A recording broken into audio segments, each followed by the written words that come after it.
大家好，我是福来，这一期和大家分享一道滑鸡煲仔饭。首先准备三黄鸡400克，将它切块备用。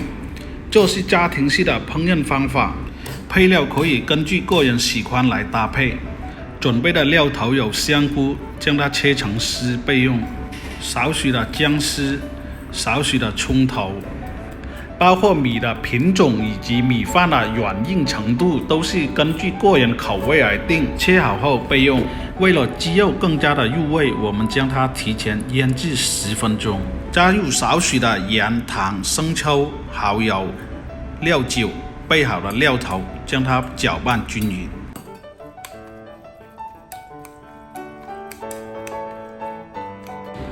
再加入适量的麻油、胡椒粉进行腌制备用。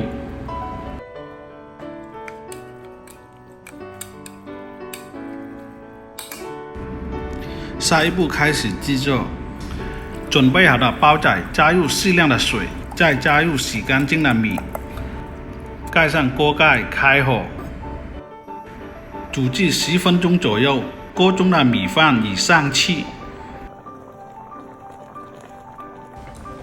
米水开后，加入鸡块，将它均匀地铺开，再盖回锅盖进行煮制。这时候将它改为小火，再煮6分钟。6分钟后关火，这时候要注意了，此时的锅盖还不能打开，还需要焖10到15分钟。这时候进行调制一个煲仔饭的酱油。适量的葱头、香菜、葱花，将它切碎。热锅，加入适量的花生油，加入料头，将它爆香。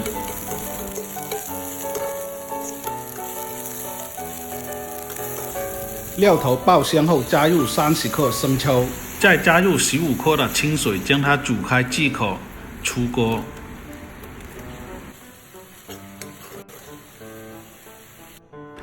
这时候的米饭已煮好，再加入适量调好的酱油，一道美味的滑鸡煲仔饭已制作完成。